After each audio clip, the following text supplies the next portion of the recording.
Assalamualaikum warahmatullahi wabarakatuh. Apa kabar semuanya? Semoga selalu dalam keadaan sehat ya. Masih semangat kan belajarnya? Yuk kita langsung saja ya, kita mulai pembelajaran pada hari ini. Kita akan belajar bersama-sama di subtema yang baru nih. Ya, masih di tema 8, daerah tempat tinggalku, di subtema 3, yaitu bangga terhadap daerah tempat tinggalku, pembelajaran yang pertama. Mari adik-adik kita belajar dengan penuh semangat ya. Angsa dan telur emas Aesop.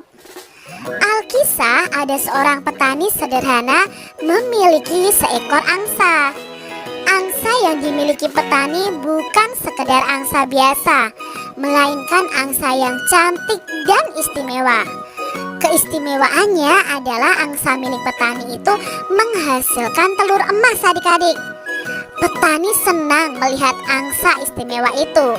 Setiap pagi petani bisa mengambil telur emas di kandang.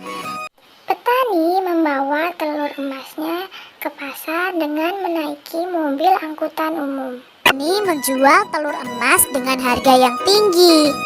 Dalam waktu singkat, petani itu berubah menjadi orang yang kaya adik-adik. Kekayaannya ternyata tidak membuat petani lebih bersyukur dan tetap rendah hati. Sebaliknya, kekayaan membuat petani ini menjadi serakah adik-adik. Petani menginginkan angsa bisa menghasilkan telur emas lebih banyak lagi dalam waktu yang singkat. Petani tidak sabar dan ingin cepat menjadi orang kaya raya. Ketidaksabaran petani terhadap angsa miliknya muncul karena angsa hanya memberikan sebuah telur saja setiap harinya.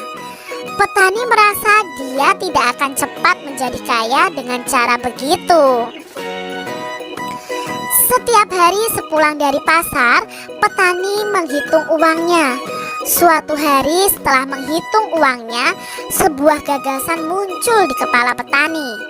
Petani berpikir bahwa ia akan mendapat semua telur emas dalam diri angsa sekaligus dengan cara memotong angsa. Gagasan petani pun dilaksanakan adik-adik. Betapa kaget dan sedihnya petani ketika tidak menemukan satu telur pun dalam perut angsa. Angsa istimewanya tadi terlanjur mati dipotong. Hanya penyesalan yang bisa petani rasakan saat ini. Keinginan petani menjadi kaya raya semakin jauh dari angan-angannya. Diambil dari ceritakecil.com. Nah, itulah cerita dongeng yang berjudul Angsa dan Telur Emas Aesop. Banyak pembelajaran yang dapat kita ambil dari cerita tersebut. Nah, mungkin pembelajarannya kita cukupkan sekian saja ya. Assalamualaikum warahmatullahi wabarakatuh.